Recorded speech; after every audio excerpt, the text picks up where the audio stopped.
நியூஸ்7 தமிழ் நேயர்களுக்கு வணக்கம். ஜல்லிக்கட்டு இந்த வார்த்தை தமிழ்நாட்டோட எந்த அளவுக்கு தொடர்புடைய ஒரு வார்த்தையோ அதே அளவுக்கு நியூஸ்7 தமிழுக்கும் தொடர்புடைய ஒரு வார்த்தை. ஜல்லிக்கட்டு போராட்டம் தொடங்கி அதனுடைய வெற்றி விழாவாக ஆண்டுதோறும் நடைபெறக்கூடிய அனைத்து ஜல்லிக்கட்டுகளையும் ஒரு சேர தவறாமல் பதிவு செய்து வரக்கூடிய ஒரே தொலைக்காட்சியாக தமிழ் செய்தி தொலைக்காட்சிகளில் நியூஸ்7 தமிழ் தொடர்ந்து விளங்கி கொண்டிருப்பதை நீங்கள் அறிவீர்கள். அத்தோடு எங்கள் பயணம் நின்றுவிடவில்லை. பல விளையாட்டுகளுக்கு இணையாக, இன்னும் சொல்லப்போனால் அவற்றிற்கு ஒரு படி மேலாக சென்று தங்கள் உயிரை பணயம் வைத்து களமாடக்கூடிய கள வீரர்கள், அதாவது ஜல்லிக்கட்டு வீரர்களை ஏன் கௌரவப்படுத்துவதில் தமிழ் சமூகம் இன்னும் அக்கறை செலுத்தவில்லை என்கிற கேள்வி நம்முள் எழுந்தது. அந்த கேள்வியின் விளைவாகத்தான் இன்றைக்கு உலக புகழ்பெற்ற சூரியூர் ஜல்லிக்கட்டு நடைபெறக்கூடிய அந்த சூரியூர் கிராமத்தில் நாம் இருக்கிறோம். இந்த சூரியூர் கிராமம் ஜல்லிக்கட்டிற்கு எந்த அளவுக்கு பாரம்பரியம் மிக்க ஒன்றாக திகழ்கிறதோ அதே போன்று இந்த கிராமமும் இந்த கிராம மக்களும் ஜல்லிக்கட்டை நடத்தும் விதமும் அந்த அளவிற்கு பாரம்பரியம் மிக்க ஒன்றாக இருக்கிறது. இந்த கிராம மக்கள் தொடர்ந்து ஜல்லிக்கட்டை தங்கள் வாழ்வின் ஒரு பகுதியாக பார்த்தே வருகிறார்கள். அதனால் இந்த மேடையில் ஜல்லிக்கட்டு வீரர்களை கௌரவிக்கலாம் என்று இந்த இடத்தை தேர்வு செய்தோம். தமிழகத்தில் நடைபெற்ற அவனியாபுரம், பாலமேடு, அலங்காநல்லூர் மற்றும் சூரியூர் ஆகிய 4 ஜல்லிக்கட்டுகளில் சிறந்த மாடுபிடி வீரர்களாக தேர்வு செய்யப்பட்டவர்களை அழைத்து அவர்கள் அனுபவங்களை கேட்டு அந்த அனுபவங்களின் மூலமாக அடுத்தடுத்து வரக்கூடிய வீரர்களுக்கு ஒரு உத்வேகத்தை ஏற்படுத்தி, அதே போன்று சூரியூர் ஜல்லிக்கட்டு எப்படி நடைபெறுகிறது, இந்த மக்களின் வாழ்வியலோடு அது ஏன் பின்னி பிணைந்திருக்கிறது என்கிற காரணத்தை அந்த பகுதி மக்களிடமும் கேட்டு உங்களிடம் பதிவு செய்யும் நிகழ்ச்சிதான் மிஸ்டர் ஜல்லிக்கட்டு 2023. இந்த மிஸ்டர் ஜல்லிக்கட்டு 2023 இத்தோடு நிற்காது. ஆண்டுதோறும் வெற்றி பெறக்கூடிய வீரர்களை கௌரவப்படுத்தும் அந்த முகமாக இந்த நிகழ்ச்சி தொடர்ந்து ஆண்டுதோறும் நடைபெறும் என்பதை உறுதியளித்து நிகழ்ச்சிக்குள் செல்கிறோம். வாங்கள். இன்று இது மிஸ்டர் ஜல்லிக்கட்டு 2023.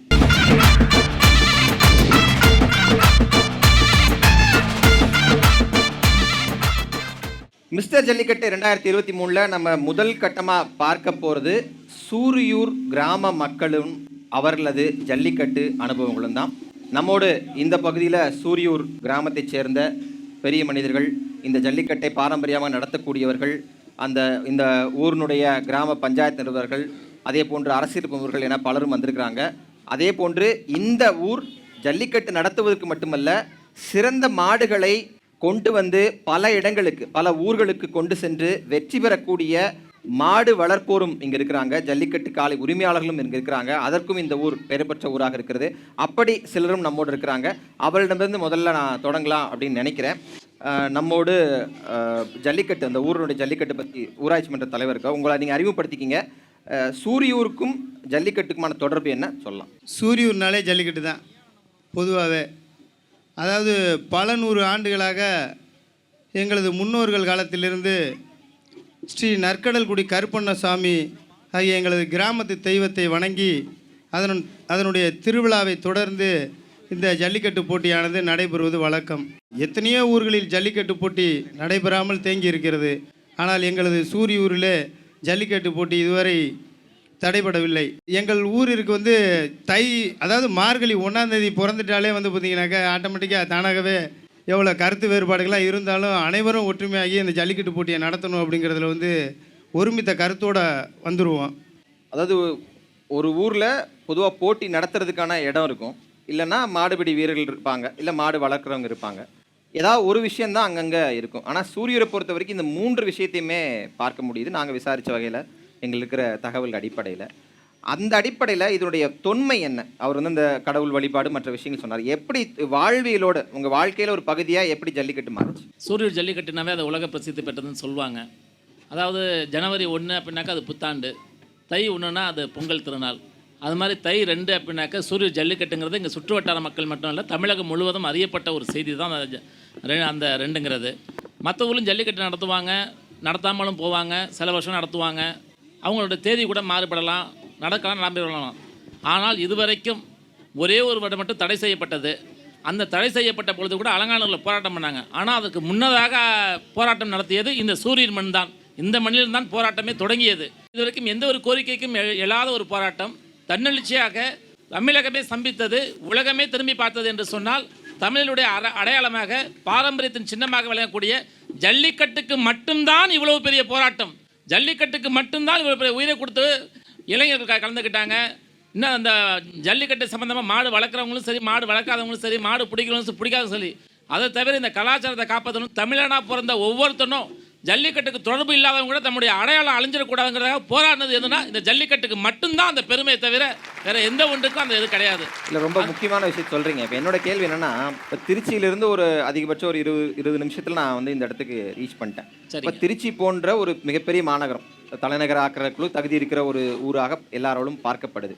அப்போ அங்கே நிறைய நகரமயமாக்கல், நகரச்சூழல் மாறுது, எல்லாரும் விவசாயத்தை விட்டுட்டு போகிறாங்க. மாடு வளர்ப்பை வந்து ஒரு தேவையில்லாத ஒரு விஷயமாக நினைக்கும் போது, சிட்டிக்கு இவ்வளோ அருகாமையில் இருக்கிற ஒரு கிராமம் இன்னும் அந்த பாரம்பரியத்தை விடாமல் இருக்கிறதுக்கு இந்த கிராம மக்கள் எப்படி ஜல்லிக்கட்டோட தாங்கள் நினைச்சிருக்காங்க? அதாவது ஜல்லிக்கட்டு வந்து இங்கே வந்து பரவலாக வந்து பல பகுதி நடந்துட்டு தான் இருந்துச்சு. இந்த பீட்டா அமைப்பு வந்ததுக்கப்புறம் மிகப்பெரிய புதுசாக விதிமுறைகள் கொண்டு வந்தாங்க. அந்த விதிமுறைகளால் மற்ற கிராமத்தால் வந்து கடைப்பிடிக்க முடியல, அந்த விதிமுறைகளால் கடைப்பிடிக்க முடியல. ஆனால் தமிழக அரசு சொல்லக்கூடிய அனைத்து விதிமுறைகளையும் கடைப்பிடிக்கப்பட்டு, தமிழக அரசு சொல்லிக் கொடுக்கிற அனைத்து வழிமுறைகளையும் கடைபிடிக்கப்பட்டு மிக சிறப்பாக நடத்தப்படுகிற ஜல்லிக்கட்டுனா அது சூரியன் ஜல்லிக்கட்டு தான். நம்ம தொடர்ந்து பேசலாம். மாடு வளர்க்குற சிலரும் நம்மோடு இப்போ இருக்கிறாங்க. இப்போ உங்கள் வயது ஒத்த இளைஞர்கள்லாம் வந்து வெவ்வேறு விஷயங்களில் டைவர்ட் ஆகி விவசாயத்தை விட்டுட்டு போகிறது அப்படிலாம் போக ஆரம்பிச்சிட்டாங்க. கண்டிப்பாக. ஆனால் நீங்கள் மாடு வளர்ப்பில் இவ்வளோ தூரம் ஆர்வம் செலுத்த வேண்டிய அவசியம் என்ன? உங்கள் மாடு சிறந்த மாடாக தேர்வு செய்யப்பட்டதாக தகவல்லாம் அறிந்தேன். மாடு வளர்ப்பில் உங்களுக்கான ஆர்வம் எங்கிருந்து வந்தது? அதுவும் குறிப்பாக ஜல்லிக்கட்டு மாட்டை வளர்க்கணும் அப்படிங்கிற ஆர்வம் எங்கிருந்து வந்தது? இந்த சூரியூர் கிராமத்தில் என் பூர்வீகமே சூரியூர் கிராமம் தான். நான் இங்கே பிறந்த காலத்துலேருந்து நான் வந்து படிக்கும்போது எல்லாமே ஒரு 5th வரையும் வெளியில் படிச்சிருந்தேன். அப்போ வந்து எனக்கு வந்து மைண்டில் ஸ்கூல் படிக்கிற காலத்துலேயே என் மைண்டில் ஓடிட்டு இருந்தது ஜல்லிக்கட்டு மட்டும்தான் ஓடிட்டு இருக்கோம். என்ன படித்து முடித்தாலும் நம்ம படிக்கணும் அந்த கான்செப்டுக்கு மட்டும்தான். ஒரு 3 வருஷம் காலேஜ் படித்ததுக்கப்புறம் வந்து ஜல்லிக்கட்டு நம்ம மாடு வச்சுக்கணும்னு சொல்லிட்டு அதுக்கு ஆசைப்பட்டு, பாரம்பரியமாகவே நம்ம வீட்டில் மாடு எப்போவுமே இருக்கும். வீட்டில் சாமி கும்பிட்றதுக்காக பட்டமை மாடுன்னு விட்ருப்பாங்க. அதுலேருந்து நம்ம ஆரம்பித்தது தான். இன்றைக்கி வந்து மாடு எந்த மாடு நல்ல மாடாக இருக்கோ அந்த மாடை பெஸ்ட்டு மாடாக வாங்கி ஒரு மாட்டுக்கு 5 மாடு இப்போ வச்சு வளர்த்துட்ருக்காங்க. இல்லை, ஒரு மாடு வளர்த்துறதே பெரிய சிரமம் அப்படிங்கும்போது 5 மாடு வளர்த்துறீங்க அப்படின்னா கிட்டத்தட்ட ஒரு 5 பேரை வீட்டில் வச்சு எப்படி பராமரிக்கிறோமோ அந்த அளவுக்கு ஒரு இது இருக்கும். நேரம் எப்படி போதுமானதாக இருக்குது, அதில் ஒரு பேஷன் வேணும்ல, ஒரு வகையான பெரிய ஈடுபாடு இருக்கணும்ல. அந்த ஈடுபாடு எதனால் வந்துச்சுன்னு நினைக்கிறேன்? கண்டிப்பாக இது வந்து எப்படியா இருந்தாலும் நம்ம கலாச்சார ரத்தத்தில் கலந்தது. அதனால் வந்து நம்ம வீட்டில் ஒரு கூட பிறந்தவங்க வந்தாங்கனாக்கா அவங்கள சாப்பாடு போடாமல் விட்டுருவோமா?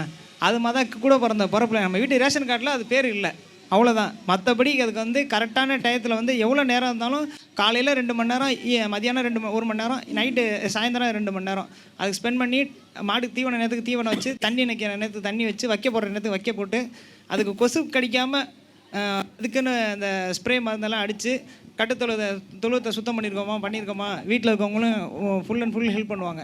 அந்தளவுக்கு நம்ம வந்து மாட்டை ரெடி பண்ணி தான் மாடை அடைக்க முடியும். ஒரு மாட்டுக்கு வந்து சராசரி பார்த்திங்கன்னா ஒரு நாளைக்கு தயார் பண்ண வேண்டிய தீனிக்கு வந்து சாப்பாடு செலவு மட்டும் 500 ரூபா ஆகும் ஒரு மாட்டுக்கு. ஒரு நாளைக்கு 500 ரூபா சாப்பாடு வச்சா தான் கரெக்டாக வந்து ஒரு 60 நாள் 65 நாளில் வந்து மாடு தயாராக முடியும்.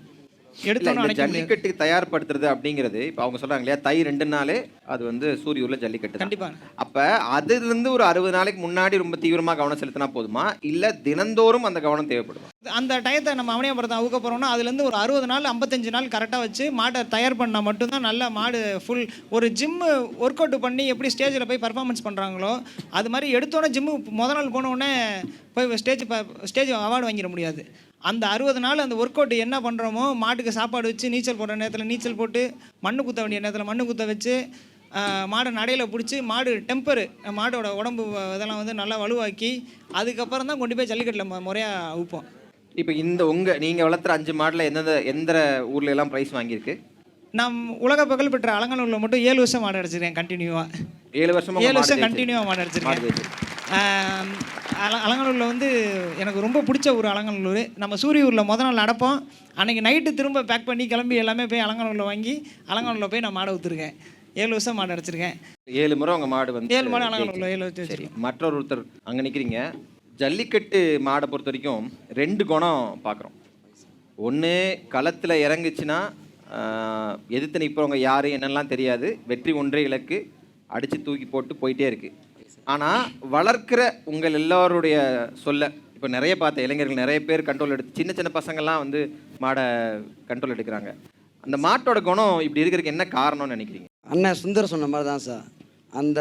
இந்த நார்மலாகவே நாங்கள் கண்ணுக்குட்டிலேருந்து வாங்கி வளர்க்குற மாட்டுகள் வந்து இப்போ நம்ம ஆளுங்க ரெகுலராக மாட்டுக்கிட்ட பழகிட்டே இருக்கோம். தீனி சாப்பாடு வைக்கிறதுலேருந்து அதை குளியாட்டுறதுலேருந்து எல்லாமே நம்ம ரெகுலராக பண்ணிக்கிட்டு இருக்கோம்.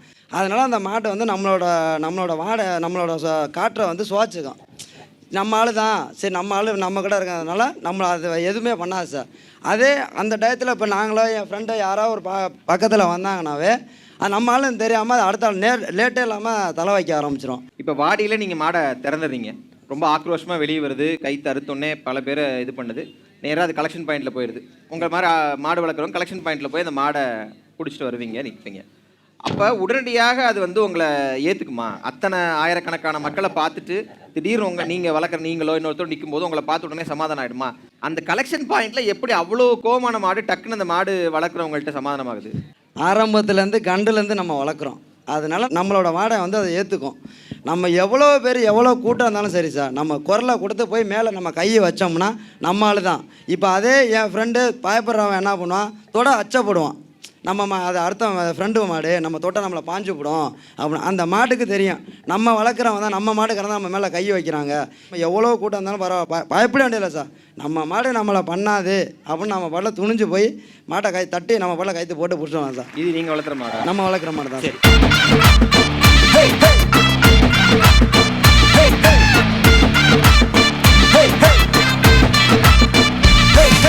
திமிலத்தோடத்தான் தில் இருக்கா, என் கால கண்ணில் பயம் இருக்காய்.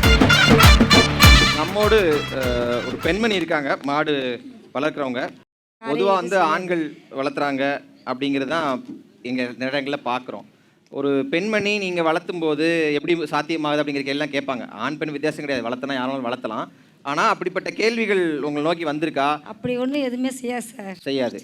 நீங்கள் எத்தனை வயசுலேருந்து மாட்டை வளர்த்துறீங்க? அது 20 வருஷமாக நிற்குது. 20 வருஷமாக வளர்த்துறீங்க. எத்தனை ஜல்லிக்கட்டுக்கெலாம் போயிருக்கு இந்த மாடு? ஊருக்கு போயிருக்கு. ஊருக்கு போயிருக்கு. எவ்வளோ பரிசுலாம் வாங்கியிருக்கோம்? அது 30-40 பரிசு வாங்கியிருக்கு. இப்போ நீங்கள் என்ன சொன்னால் இந்த மாடு கேட்குமா? நிற்கும். இப்போ என்ன வேலை பார்க்குறீங்க நீங்கள்? அது போக இந்த மாடு வளர்த்துறீங்களா? சித்தாள் வேலைக்கு போயிட்டு இருக்கேன். சரி, இப்போ ஜல்லிக்கட்டுக்கு மாடை கொண்டு போகிறது நேரம் போக மீத நாட்களில் இந்த மாடு என்ன செய்யும்? மாடு வீட்டில் கட்டி போட்டு சோறு வைக்கிறது. இல்லை வேற எந்த மாதிரி வேலைக்கெல்லாம் இது பண்ண மாட்டீங்க? உழவுக்கு அதுக்கெல்லாம் கிடையாது, ஜல்லிக்கட்டுக்காக மட்டும். ஜல்லிக்கட்டு மட்டும்தான். சித்தாள் வேலைக்கு போகிறீங்கன்னா கூலி தொழில் தான் செய்வீங்க இல்லையா? இப்போ உங்கள் வருமானமே அவ்வளோ தூரம் குறைவாக இருக்கும்போது அதில் ஒரு நாளைக்கு இவ்வளோ தூரம் செலவு பண்ணி இந்த மாடை வளர்த்தணும்னு என்ன அவசியம் இருக்குது? ஏன் அதை இன்னும் விடாமல் செஞ்சுட்டே இருக்கீங்க? நம்ம வளர்த்துக்கிட்டு இருக்கோம்ல, வளர்க்குற மாடை நம்ம செஞ்சு தான் நம்ம சாப்பிட்றோம்ல, நம்ம சாப்பிட்றோமோ என்னமோ அதுக்கு பாதி நம்ம சாப்பாடு போடணும்.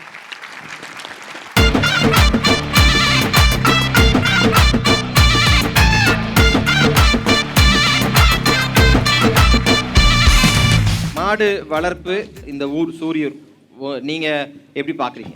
அந்த காலத்துலேருந்து ஒரு 1000 வருஷம் இருக்கும் சார். இப்போ அது வந்து கொஞ்சம் வசதி வந்துருச்சு, நல்ல விலை இதேமாரி நாங்களாம் வந்து கொஞ்சம் இதாக இருக்கும். தை மாதம் 2ஆம் தேதி ஆயிடுச்சுன்னா ஒரு காசு இல்லைன்னா விதை நெல்லை கூட வயலில் விதைக்கிற விதை நெல்லை கூட விற்றுட்டு அந்த மாதிரி வந்து இது மாதிரி எங்கள் குடும்பம் மாதிரி இது மாதிரி ஒரு 100 குடும்பம் இருக்கும் இங்கே.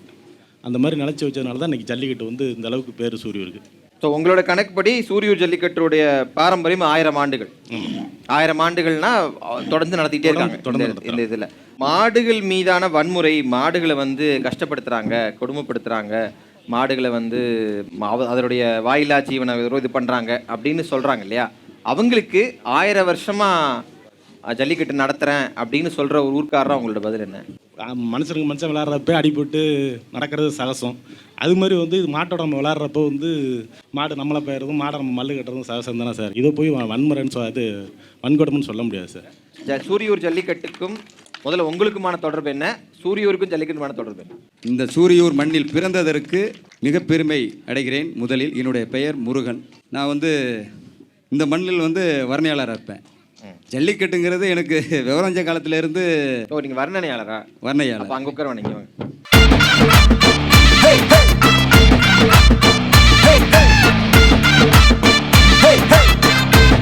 சின்ன பிள்ளையிலேருந்து ஜல்லிக்கட்டுங்கிறது எனக்கு எப்படி சொல்கிறதுன்னா அளவு கடந்த பாசம் இருக்குது, அன்பு இருக்குது. அதனால் எனக்கு எப்படின்னு கேட்டுச்சிங்கன்னா, நான் இந்த மண் வந்து ஜல்லிக்கட்டுக்கு மட்டும் முக்கியம் இல்லை, அதையும் கடந்து கபடி போட்டிக்கு மிக முக்கியமான மண் இந்த மண். இதே இடத்துல இந்த திருச்சி மாவட்டத்திலேயே முதலில் மேட் மேட்ச்சு, இப்போல்லாம் ப்ரோ கபடியில் பார்க்குறாங்க. மேட் மேட்ச்னு நாங்கள் 10,000 மேட்ச் இந்த இடத்துல நடத்தினோம். 1 வீக் 3 days. அப்போவே 2000 பேத்துக்கு அன்னதானம் போட்டோம் இந்த மண்ணில். மேட்ச்சு 10,000 மேட்சஸ் மிக சிறப்பாக நடத்தணும். அதனால் அப்போலேருந்தே எனக்கு இந்த பேச்சு, எனக்கு ஸ்பீச் இந்த வந்துக்கிட்டே இருக்கும். ஜல்லிக்கட்டுக்கு வர்ணனையாதாகணும் அப்படிங்கிற ஆசை எங்கிருந்து வந்துச்சு? இப்போ என்னுடைய சொந்தக்காரர் ஒருத்தர் பேசுகிறாரு. அவர் எல்லா கிராமத்துக்கும் என்னை கூப்பிட்றாரு, அவருடைய சேர்ந்து பேசணும், எனக்கு டைமிங் பத்தலை, நீங்கள் வாமாமான்னு கூப்பிட்றாப்புல. நான் வந்து நான் பிறந்த மண், இந்த மண்ணுக்கு மட்டும்தான் நான் பேசணும்னு சொல்லிட்டு இந்த மண்ணுக்கு மட்டும்தான் வருடம் இந்த மண்ணுக்காக என்னுடைய ஸ்பீச்சை கொடுப்பேன். பட் நான் வெளியில் போய் அது பேசணும்னா அது அமௌண்ட்டு வாங்கி போனால் அது வந்து ஒரு இதாகும்னு சொல்லிட்டு என்னுடைய மனசில் அது போக நான் விரும்பலை. இன்னமும் கூப்பிட்டு தான் இருக்காப்புல, அது நான் போக விரும்பலை. இப்போ உங்கள் கண் முன்னாடி ஜல்லிக்கட்டு நடக்குது, ஒரு 3 மாடு அவுத்து வர்ணனை பண்ணியிருப்பாங்க. எப்பா உள்ளே நிற்கிற மாடு நற்கடற்குடி கருப்பண்ண சுவாமி காலை, இந்த மண்ணை காக்கும், இந்த மக்களை காக்கும், குளம் காக்கும் நற்கடற்குடி கருப்பண்ண சுவாமியோட கோவில் காலை.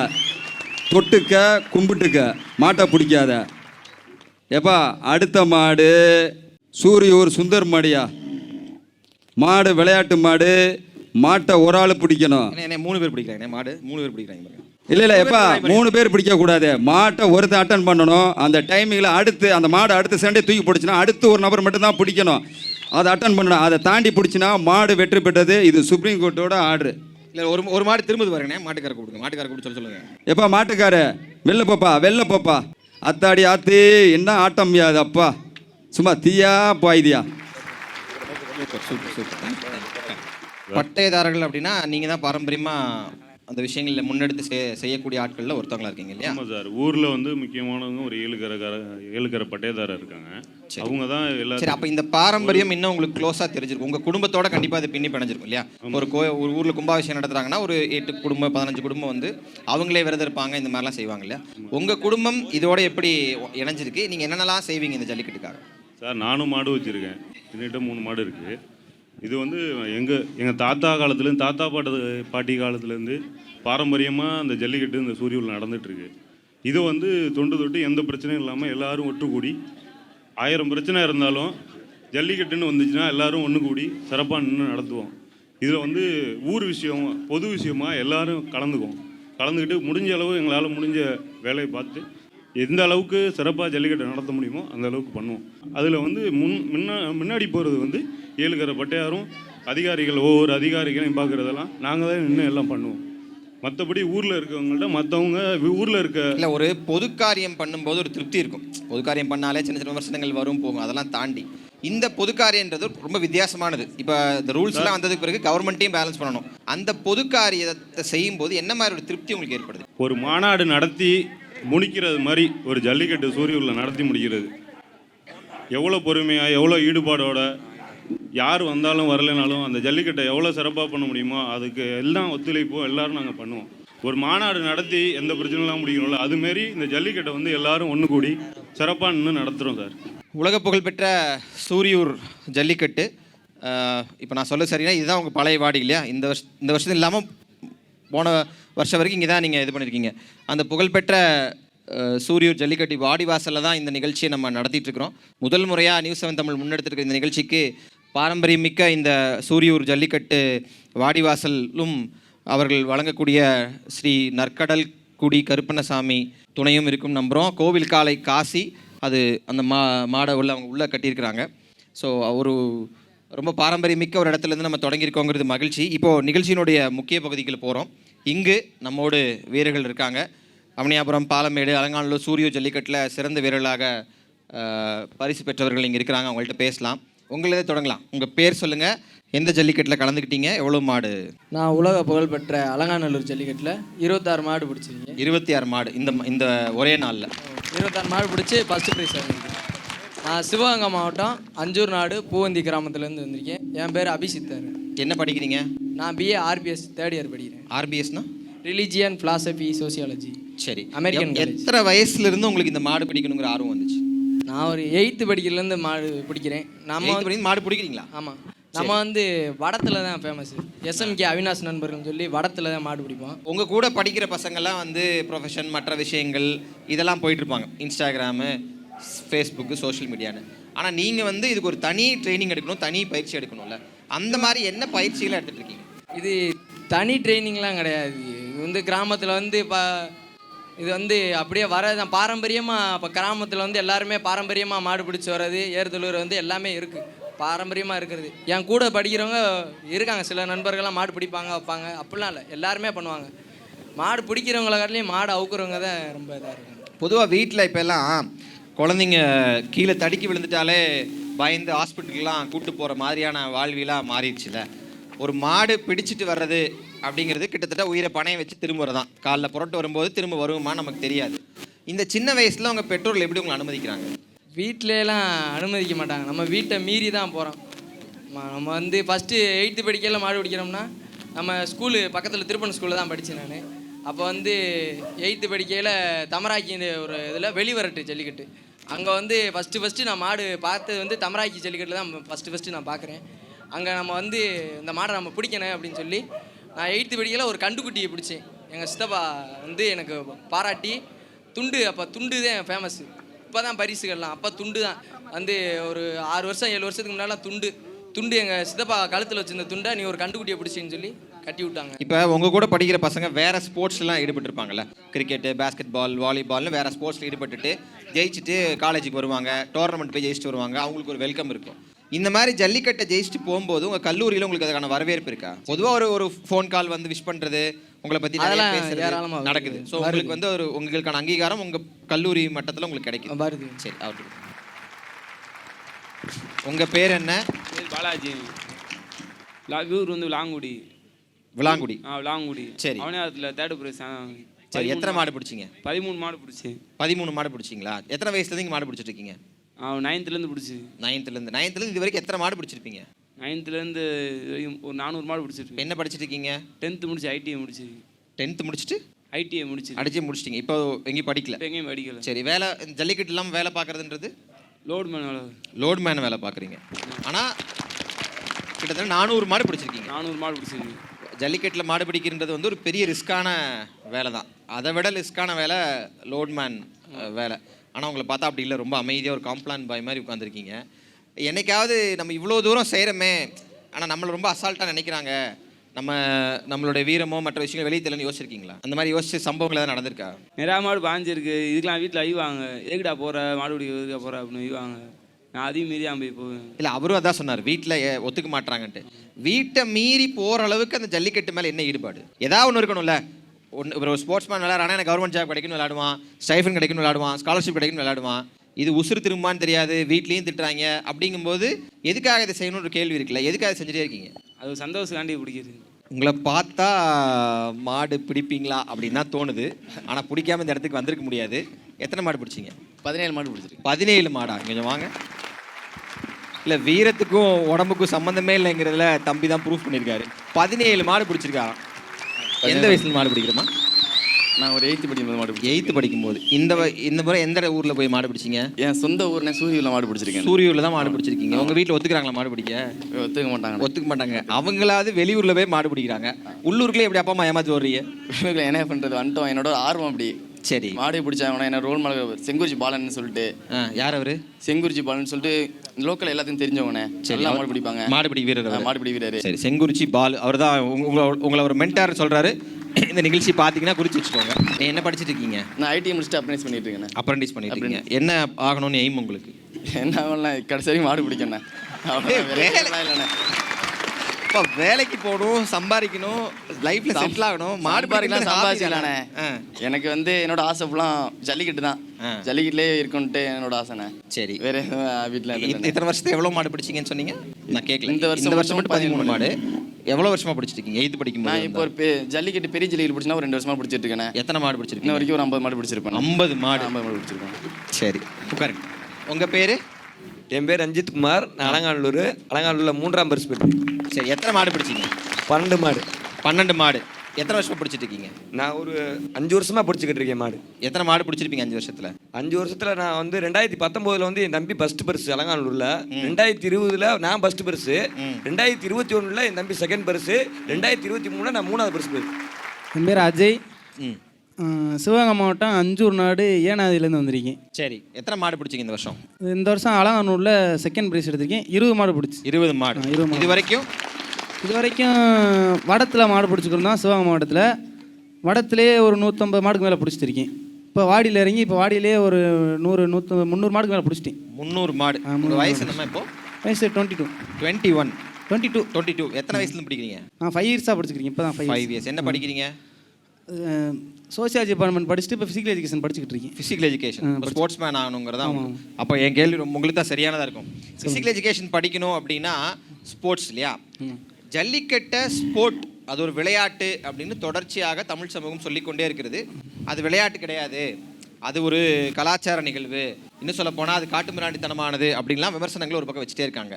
இதை மாடு வளர்க்குறவங்க பிடிக்கிறவங்க எல்லாம் தாண்டி ஃபிசிக்கல் எஜுகேஷன் ஸ்போர்ட்ஸை படிக்கிற நீங்கள் இது ஒரு ஸ்போர்ட்டாக பார்க்குறீங்களா? இது ஒரு விளையாட்டுன்னு பார்க்குறீங்களா? ஸ்போர்ட்ஸில் கண்டிப்பாக இது ஒன்று இருக்குது. ஏன்னா எல்லாத்துலேயும் ஸ்போர்ட்ஸ் பண்ணுறது ஹார்ட் ஒர்க் தான். இப்போ கொக்கோ விளாட்றோம். கொக்கோவில் ஸ்டேட் பேர். அதே ஸ்போர்ட்ஸு அதே ஹார்ட் ஒர்க்கு இதுலேயும் இருக்குது.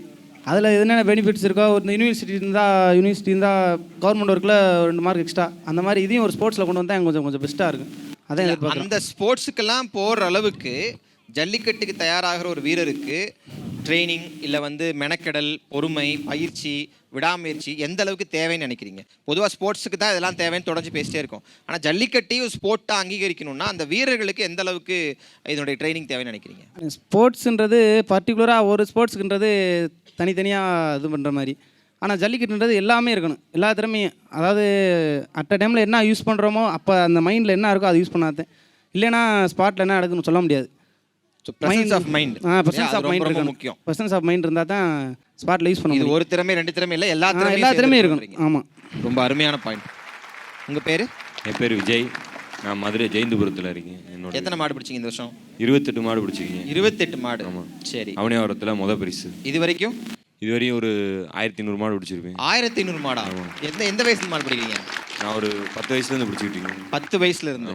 சரி, உங்களுக்கு இவங்க எல்லாரும் சொன்ன மாதிரி வீட்டில் ஒத்துக்க மாட்டாங்க கண்டிப்பா? ஆமாம், கண்டிப்பாக ஒத்துக்கல. சரி, என்ன படிக்கிறீங்க? நான் பிபிஏ முடிச்சு இபியில் ஒர்க் பண்ணுறேன். இப்போ ஜல்லிக்கட்டுக்கு வர்றதுக்காக நீங்கள் லீவ் எடுக்க வேண்டியது இருக்கும், பயிற்சி எடுக்க வேண்டியது இருக்கும் இல்லையா? அதுவும் வேலையும் உங்களை பாதிக்குதா? வேலை பாதிக்க தான் செய்யும். அந்த பொங்கல் அன்னைக்கு மட்டும் லீவு கிடைக்கும். அந்த லீவு கிடைக்கிற அன்னைக்கு நான் வந்து குறுகிய காலத்துக்குள்ள தான் நீங்கள் பயிற்சி எடுக்கணும். ஆமாம், எல்லா ஊருக்கும் போக மாட்டேன். என்ன மாதிரி வேலை பார்க்குறீங்க? கேங்மேன் இப்போ புதுசாக போஸ்டிங் போட்டாங்க. ஆமாம், அப்போ அதுவுமே ரிஸ்கான ஜாப் தான் இல்லையா? போஸ்ட்ஸ் எல்லாம் மெயின்டைன் பண்ணணும், லைன் மெயின்டைன் பண்ணணும், அதுவும் ரிஸ்கான ஒரு ஜாப் தான். ஆமாம். சரி, அந்த ரிஸ்க் ஜல்லிக்கட்டு போனதுனால எனக்கு கிடைத்த பயிற்சின்னு என்னைக்காவது யோசிச்சிருக்கீங்களா? எல்லாராலையும் கேங்மேன் வேலை பார்த்துட முடியாது இல்லையா? கரண்ட் ஜல்லிக்கட்டில் எப்படி கொஞ்சம் ஏமாந்தாலும் இதாகுமோ அந்த மாதிரி இபிலையும் கரண்ட் உயிரோட விளையாட ஒரு விஷயம். அப்போ இதில் ஒரு பயிற்சிக்குனால நம்மளால தைரியமாக இந்த இடத்துக்கு போக முடிஞ்சது. என்னைக்கா நீங்கள் ஜல்லிக்கட்டு திரும்பி பார்த்துருக்கீங்களான்னு கேட்குறேன். அதாவது பயம் இருக்காதனால தான் அதுலேயும் வேலை பார்க்குறோம். இந்த இதுலேயும் அந்த பயம்ன்றதே இருக்காது. ஜல்லிக்கட்டு நுழையும் போது எனக்கு அந்த பயம் இருக்காது. அதனால் வேலை பார்க்கவும் பயம் இருக்காது. அதனால் ஈஸியாக பிடிச்சிடும். 28 மாடு 30 மாடுக்கு அடிப்படையில் பயம் இல்லைன்னா தான் ஜல்லிக்கட்டுக்கு இறங்க முடியும். உங்கள் பேர்? தமிழரசு. மதுரை மாவட்டம் சின்னப்பட்டி கிராமத்துலேருந்து வரேன். பாலமேட்டில் முதல் பரிசு 26 மாடு பிடிச்சி. சரி, இது வரைக்கும் எத்தனை மாடு பிடிச்சிருக்கீங்க? சின்ன வயசுலேருந்து 5 வயசுலேருந்து பிடிச்சிட்டு வந்துக்கிறீங்க. அப்போ சும்மா கண்டுகளை மாமா அவங்க புது மாடு வாங்கிட்டு வந்திருப்பாங்க. அதுலேருந்தே பழகி இப்போ கொஞ்சம் கொஞ்சமாக நான் குறை இல்லாமல் 1000 மாட்டுக்கு மேலே தான் பிடிச்சிருப்பேன். இல்லை, ப்ராப்பராக வாடியில் இறங்குனது எந்த வயசில்? 5 வயசு கண்டிப்பாக உங்களை விட்டுருக்க மாட்டாங்க இல்லையா? ப்ராப்பராக வாடிக்குள்ளே இறங்கி பிடிக்க ஆரம்பிச்சது எப்போ? 17 வயசில் இறங்கினேன். முதல்ல ஜல்லிக்கட்டு 17 வயசில் இறங்கினேன். இப்போ என்ன வயசு உங்களுக்கு? இப்போ எனக்கு 19 வயசு. 2 வருஷம். 2 வருஷம் ஃபுல்லாக தான் 2 வருஷம். ஆமாம். ஆனால் நீங்கள் ஒரு 1000 மாடோட ஒரு பழக்கம் ஏற்பட்டிருக்குது. 1000 மாட்டுக்கு மேலே தான் நான் பிடிச்சிருப்பேன். பழக்கம் ஏற்பட்டிருக்கு உங்களுக்கு கண்ணுக்குட்டியில் ஆரம்பிச்சு. சரி, என்ன படிக்கிறீங்க? பிஏ இங்கிலீஷ் படிச்சுக்கிட்டு இருக்கேன். எங்கே? காமராஜர் யூனிவர்சிட்டியில் செகண்ட் இயர் படிச்சுக்கிட்டு இருக்கேன். சரி, ஜல்லிக்கட்டு பேஷன். பிஏ இங்கிலீஷ் படிக்கிற உங்களுடைய அடுத்த இலக்கு என்ன? அதாச்சும் கவர்மெண்ட் வேலை வாங்கணும். அதான் போலீஸ் வேலை. எனக்கு அப்போருந்து போலீஸ் ஆகணும்னு ரொம்பவும் ஆசை. போலீஸ் ஆகணும். சரி, பேர் என்ன? ராகுல். ராகுல்.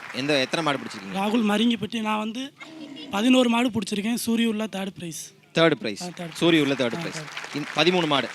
எத்தனை வயசு மாடு பிடிக்கிறீங்க? நான் முதல் களம்னா 2022 சூரியூர் தான் ஃபஸ்ட்டு களம். போன வருஷம் இறங்கினோடனே போன வருஷத்தில் மொத்தமாக ஒரு 57 மாடு பிடிச்சிருப்பேன். இந்த வருஷத்தில் சூரியூரில் இறங்கி 11 மாடு பிடிச்சி தேர்ட். சூரியூர் இல்லாமல் வெளியூரில் எத்தனை மாடுகள்லாம் பிடிச்சி வெளியூர் போயிருக்கீங்களா?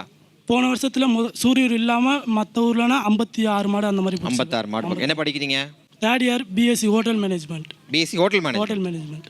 ஹோட்டல் மேனேஜ்மெண்ட் எங்கே இருக்குது? ஜல்லிக்கட்டு எங்கே இருக்குது? எப்படி? மக்களுக்கு அடிப்படை தேவைங்கிறது உணவு தான். அந்த உணவை வந்து நம்மளால் ஒரு 100 பேர்த்துக்கு வழங்கணும் அந்த எண்ணத்தில் படிச்சுக்கிட்டு இருக்கேன்.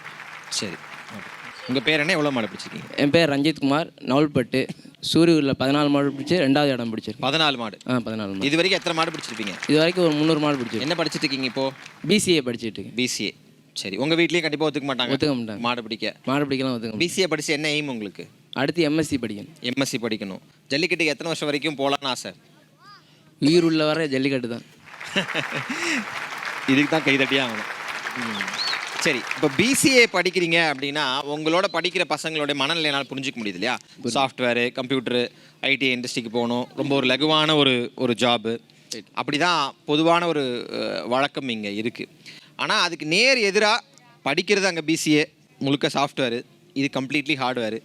எப்படி ரெண்டையும் சமாளிக்கிறீங்க? நம்ம இப்போ வயசு வர வர தான் காலேஜ் போயிருக்கோம். நம்ம சின்ன பிள்ளைலேருந்து நம்ம ஊர்லேயே தானே இருக்கோம். அதெல்லாம் ரத்தத்திலே ஊர்னது தான்.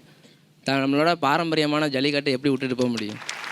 சரி, அவங்க எல்லாருக்கும் பொதுவாக ஒரு கேள்வி, யார் விருப்பப்பட்ட பதில் சொல்லலாம். அதாவது 2 வீரர்கள், இப்போ கராத்தே எடுத்துக்கோங்களேன், இல்லை வந்து ஒரு வால் சண்டை மல்யுத்தம்னா 2 வீரர்கள் வந்து முதல்ல கை குலுக்கிப்பாங்க, ஃபைட் பண்ணுவாங்க, யார் திறமை இருக்கோ அவர் ஜெயிச்சிருவார். அதன் பிறகு அவங்களுக்குள்ள சுமூகமாயிரும், சாதாரணமாக அவங்க போயிடுவாங்க. அது ஒரு டென்னிஸ் பிளேயராக, அதாவது 1-to-1 விளையாடுற கேம்ஸ் எல்லாமே நான் சொல்கிறேன். இந்த மாடுகள் உங்களுக்கு முன்னாடி அறிமுகம் கிடையாது. நீங்கள் பிடிச்சு அது அவங்க ஊருக்கு போயிடும், நீங்கள் உங்கள் ஊருக்கு வந்துடுவீங்க. ஆனால் இந்த மாடு இன்னும் என் மனசுக்குள்ளே இருக்குது, இந்த மாட்டை திரும்ப பார்க்கணுன்னு ஆசை இருக்குது, இப்படிப்பட்ட மாட்டை நம்ம அடக்கிட்டோமா, இல்லை இந்த மாட்டை விட்டுட்டோமே அப்படின்னு என்னைக்காவது ஏங்கின சம்பவங்கள் உண்டா? மாடு மீதான உங்கள் காதல், ஏன்னா மாடு பிடிக்கிற வீரர்கள்னாலே மாடுக்கு எதிரானவர்கள் அப்படின்னு ஒரு மனநிலை இருக்குல்ல, மாடு மீதான உங்களுடைய அன்பு பாசம் எப்படிப்பட்டது? நான் மாடு வளர்க்குறேன்.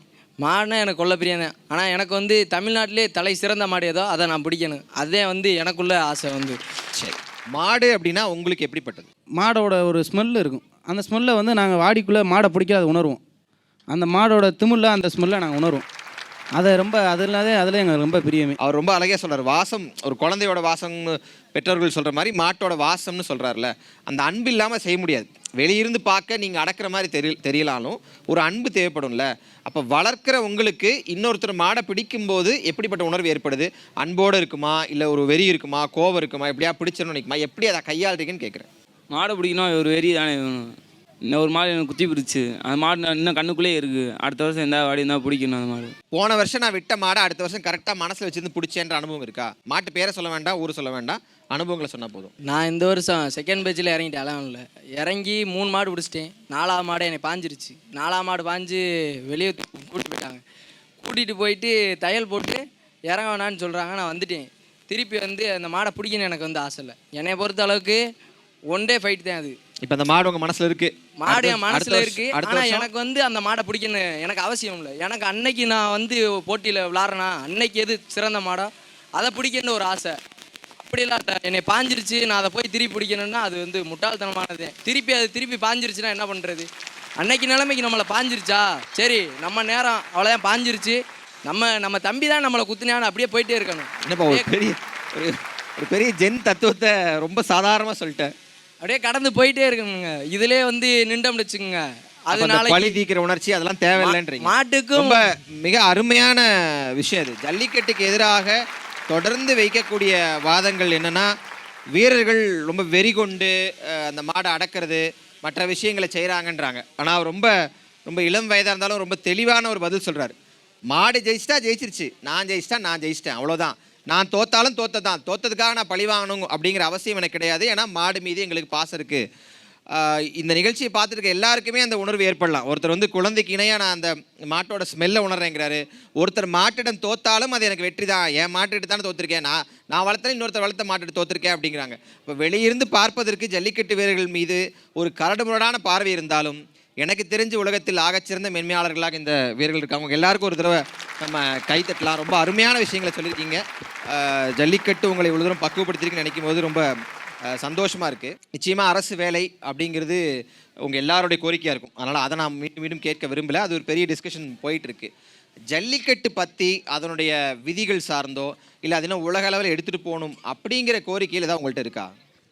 மாடுபிடி வீரர்களுக்கு வந்து ஃபஸ்ட்டு இன்சூரன்ஸ் பண்ணி விடணும். அவங்களுக்கு வந்து காயம் பட்டுச்சுனாலோ வச்சுட்டாலோ இருக்கப்பட்டவங்களும் இருப்பாங்க, இல்லாதப்பட்டவங்களும் இருப்பாங்க. அவங்களுக்கு ஒரு இன்சூரன்ஸ் பண்ணிட்டா அவங்க வந்து பாரம்பரியமாக விளாண்டுட்டு வராங்க. சின்ன காயம் பட்டாலும் அந்த இன்சூரன்ஸ் கிளைம் பண்ணி ரொம்ப அருமையான ஒரு கோரிக்கை. சரி, அடுத்து மற்றவங்க. இந்த ஆன்லைன் டோக்கன் போடுறாங்க, அதெல்லாம் எங்களை பதிவு செய்ய முடியல. அதை கொஞ்சம் ஆன்லைன் டோக்கன். ஆன்லைன் டோக்கனுக்கு முன்னாடி என்ன சிஸ்டம் இருந்துச்சு? ஆன்லைன் முன்னாடி நம்ம ஊருக்கு போயிட்டு பதிவோம். இப்போ வந்து நல்லா மாடு பிடிக்கிறவங்களும் பார்க்குறவங்களும் சேர்ந்து பதிஞ்சிடறாங்க. ஒரு 2000-3000 பேர் பதிஞ்சிடறாங்க. அதில் செலக்ட் பண்ணி ஒரு 300 பேர் எடுக்கிறாங்க. அதில் நாங்களாம் ஒதுக்கிடுறாங்க, எங்களாம் ஒதுக்கிடுறாங்க. அதை மட்டும் மாற்றி வைக்கணும். இங்கே மட்டும்தான் கொஞ்சம் ரீச் ஆகிருக்கு. இப்போ சூரியூர், அலங்காநல்லூர், அவனி இப்போ சென்னைக்கு இதை இப்போ சென்னையில் உலக அளவில் தெரிய வைக்கலாம்னு இந்த இடம் சென்னையில் நடத்துறதுக்கு பிளான் பண்ணிக்கிருக்காங்க. ஏன்னா அவங்க தான் மீட்டு கொடுத்தாங்க, மெரினால அவ்வளோ போராட்டம் பண்ணி மீட்டு கொடுத்தாங்க. இப்போ அவங்க கண்ணுக்கு முன்னாடி ஜல்லிக்கட்டு நடத்தணுன்றக்காண்டி சென்னையில் நடத்துறதுக்கு பிளான் பண்ணிக்கிருக்காங்க. அதை கொஞ்சம் நடத்துறதுக்கு பரவலாக தமிழ்நாடு முழுவதும் நடத்தணும். கண்டிப்பாக. ஸ்ரீ நற்கடல் குடி கருப்பண்ணசாமி கோவில் காலை பெரிய சூரியூர் காசி மாடி இப்போ ஒரு ரேம்ப் வாக் வரப்போகுது, அதை நம்ம பார்க்கலாம்.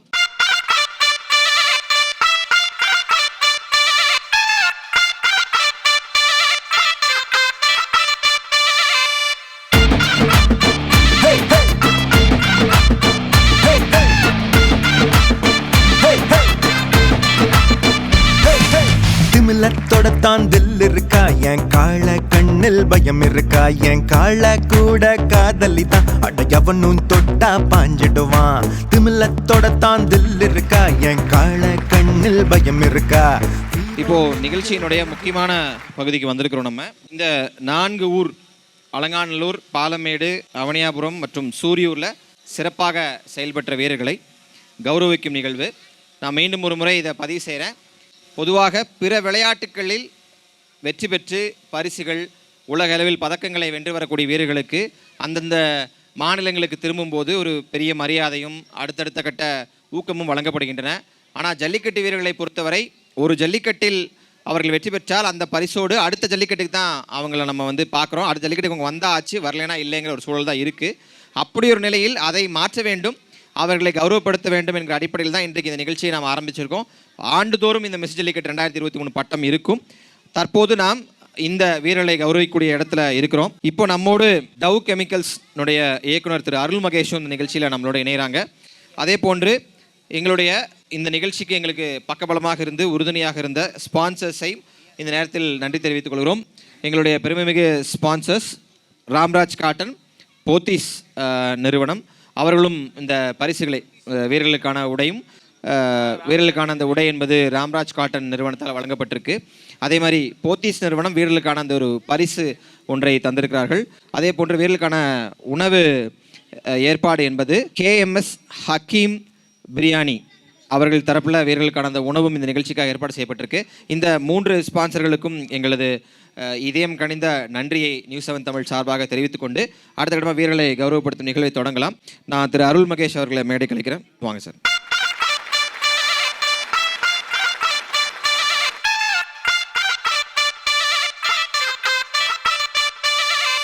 ஃபர்ஸ்ட் வந்து அவனியாபுரம் விஜய்.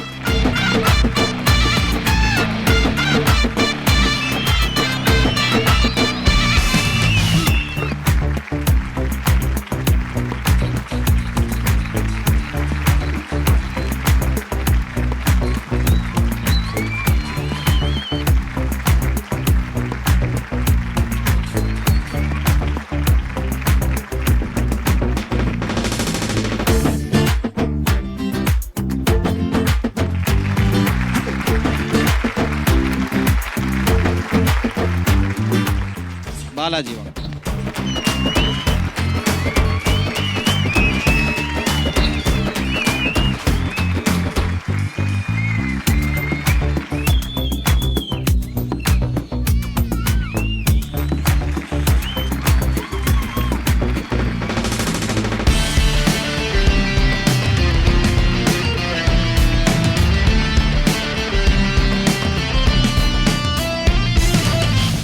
பாலமேடு தமிழரசு.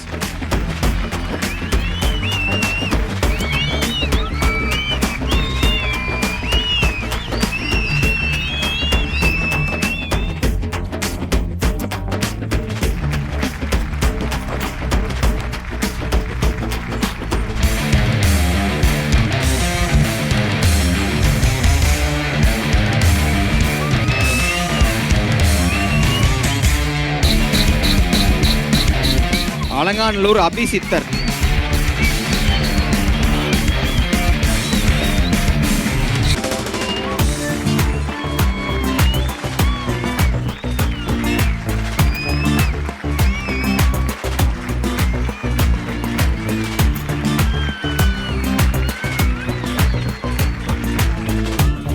அலங்காநல்லூர் அஜய்குமார்.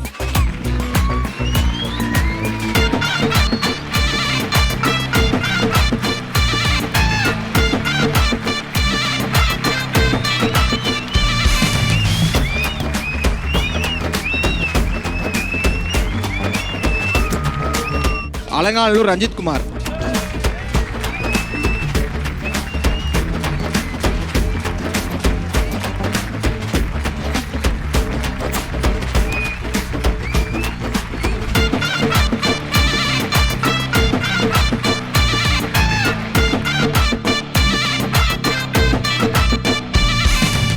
பூபாலன்.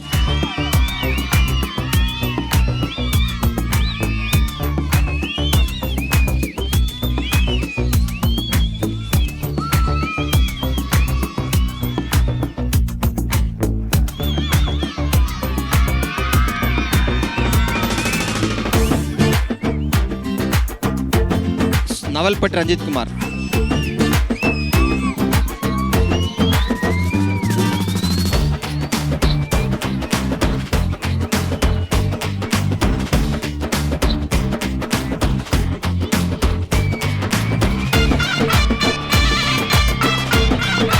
சூரியூர் ராகுல்.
ஒரே ஒரு நோக்கம்தான் ரொம்ப அடிப்படை.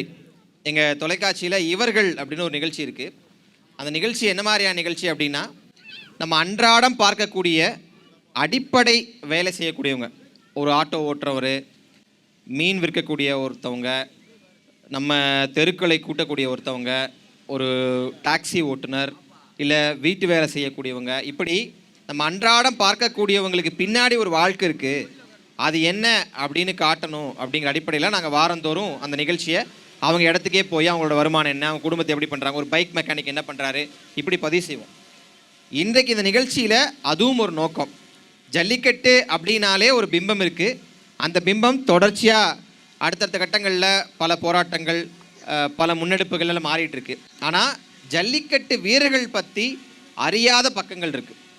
நீங்கள் ஒரு சில நாவல்களை தவிர, வாடிவாசல்ங்கிற சீசு சொல்லப்பா நாவலை தவிர பெரியளவு ஜல்லிக்கட்டு வீரர்களுடைய வாழ்க்கையை பதிவு செய்ததாகவோ, ஜல்லிக்கட்டு மாடு வளர்ப்பவர்களை பதிவு செய்த இலக்கியங்களோ பெருமளவு தமிழ் சூழலில் இல்லை. இன்றைக்கி நவீனமயமாக இருக்கிற இந்த சூழலில் இவர்களுடைய வாழ்க்கையை பதிவு செய்யணும், ஒரு பாரம்பரிய இடத்துல பதிவு செய்யணும் அப்படிங்கிறதுக்காகத்தான் சூரியூரையும் இந்த பெருமைமிகு ஜல்லிக்கட்டு வீரர்களையும் ஒரு மேடையில் நியூஸ் 7 தமிழும் நியூஸ் 7 தமிழ் ஸ்போர்ட்ஸ் யூடியூப் பக்கமும் இணைந்து கொண்டு வந்து நிறுத்தியிருக்கிறோம். எங்கள் இந்த முயற்சி முதல் முயற்சி என்றாலும் ஆண்டுதோறும் இதை நாங்கள் செய்வதற்கு இது போன்ற மக்களுடைய ஆதரவு எங்களுக்கு மிக மிக முக்கியம். இந்த ஆதரவளித்த அனைவருக்கும் நன்றி சொல்வதற்கு முன்பாக, ஒரு இடத்துக்கு போகிறோம் அப்படின்னா அந்த இடத்துக்கு ஒரு செய்தி தொலைக்காட்சி, ஒரு சாதாரண ஒரு பொழுதுபோக்கு தொலைக்காட்சி போகிறதுக்கும் ஒரு செய்தி தொலைக்காட்சி போகிறதுக்கும் நிறைய வித்தியாசங்கள் இருக்குது. ஒரு செய்தி தொலைக்காட்சி ஒரு இடத்துக்கு போகுது அப்படின்னா சில அதிர்வலைகளை, சில மாற்றங்களை விட்டுட்டு போகணும். இல்லை நாங்கள் வந்துட்டு போன பிறகு சில மாற்றங்கள் ஏற்படணும். அந்த மாற்றங்கள் எப்படின்னா, அங்கே இருக்கக்கூடிய மக்கள் பிரச்சனைகளை பதிவு செய்வதன் மூலமாகத்தான். இங்கே பிரச்சனைகள்னு இல்லை, கோரிக்கைகள் ஏராளமாக இருக்குது. குறிப்பாக சூரியூர் ஜல்லிக்கட்டு தொடர்பாகவே சில கோரிக்கைகள் இருக்குது. அதை நம்மள்ட்ட பதிவு செய்ய நிறைய பேர் கேட்டிருந்தாங்க. இருந்தாலும் நேரத்தின் அருமை கருதி ஒரு மட்டும் நான் கூப்பிடுறேன். உங்களோட ஜல்லிக்கட்டு சார்ந்து இந்த கிராம மக்களுடைய கோரிக்கையில் பதிவு செய்யலாம். இந்த நியூஸ் 7 தொலைக்காட்சி மூலமாக வைக்கப்பட்ட கோரிக்கைகள் ஏற்கனவே மாவட்ட ஆட்சித்தலைவர்கிட்டையும் நிரந்தர மைதானம் வேணும்னு கோரிக்கை வச்சுருக்கோம். மாண்புமிகு அமைச்சர் அன்பில் மகேஷ் பொய்யாமொழி அவங்கள்ட்டையும் மைதானம் வேணும்னு கோரிக்கை வச்சுருக்கோம். கண்டிப்பாக வருகின்ற வருடம் நிறைவேற்றி தருவீங்க. தமிழகத்திலே முதலாவது ஸ்டேடியம் ஜல்லிக்கட்டுகின்ற ஸ்டேடியம் சூரியூர் அமைக்கப்பட்ட வரலாறு, பெற்றுத்தந்த வரலாறு நியூஸ் 7க்கு வர வேண்டும் என்று தாழ்மையுடன் கேட்டுக்கொள்கிறேன். எங்களுடைய கடமை பதிவு செய்கிறது, பதிவு செய்வோம். முடிவெடுக்க வேண்டியது அரசு முடிவெடுப்பாங்க, நம்புவோம். நன்றி. பிஏ ஜல்லிக்கட்டு, அதாவது டிப்ளமோ இன் ஜல்லிக்கட்டு, ஏதோ ஒரு ஜல்லிக்கட்டு கோர்ஸ் வைக்கணும். அந்த கோர்ஸ் நடத்துறதுக்கு வந்து ஃபஸ்ட்டு எல்லாம் வந்திருக்காங்களா, ஃபஸ்ட்டு செகண்டு தேர்டு, அவங்க வந்து ட்ரைனிங் கொடுக்குற மாதிரி ஒரு ஒரு ஒரு விளையாட்டு பயிற்சி படிப்பு மாதிரி ரொம்ப நல்ல கோரிக்கை. ஒரு கிராமத்து விளையாட்டு இது அந்தளவுக்கு சென்சிபிளாக இருக்குமா அப்படின்னு ஜல்லிக்கட்டை பார்க்கக்கூடிய பலருக்கும் அந்த கேள்வி எழுந்திருக்கும். ஆனால் ஒரு ஊடகவியலாளராக கிட்டத்தட்ட 15-16 வருஷத்துக்கு மேலே இந்த ஊடகத்தில் பயணிக்கிற எனக்கு பல ஜல்லிக்கட்டு நேரலைகளுக்கு ஒரு செய்தியாளராக சென்றிருந்தாலும் இன்றைக்கு இந்த இடத்துக்கு வந்து அந்த ஜல்லிக்கட்டை நடத்தக்கூடிய அந்த மக்களையும் அந்த வீரர்களையும் நேரடியாக பார்த்து பேசும்போது என் போன்றவர்களுக்கே ஒரு பெரிய பெர்செப்ஷன் சேஞ்ச், பார்வை மாற்றம் என்பது நிகழ்ந்திருக்கிறது. அவ்வளவு தூரம் ஒவ்வொன்றையும் யோசித்து சிந்தித்து ஒற்றுமை உணர்வோடு செஞ்சிட்ருக்காங்க. மற்ற இங்கே பேசுகிறவங்க எல்லாரையுமே நம்ம ஒரு விஷயம் பார்த்துருப்போம். மற்ற பிரச்சனைகள் எங்களுக்கு இருந்தாலும் ஜல்லிக்கட்டில் நாங்கள் ஒன்றாவோம், கருத்து வேறுபாடு இருந்தாலும் ஜல்லிக்கட்டில் நாங்கள் ஒன்றாவோம்னு பேசிக்கிட்டே இருக்காங்க. அப்போ மக்களை ஒற்றுமைப்படுத்தக்கூடிய கலாச்சார அடிப்படையும் அந்த பின்னணியும் ஜல்லிக்கட்டுக்கு இருக்குது. அப்படிங்கிறனால நம்ம எல்லோரும் இந்த நிகழ்ச்சியின் இறுதியாக ஜல்லிக்கட்டுக்கு ஒரு பலத்த கைதட்டலை கொடுத்து நிகழ்ச்சி நிறைவு செய்யலாம்னு நினைக்கிறேன்.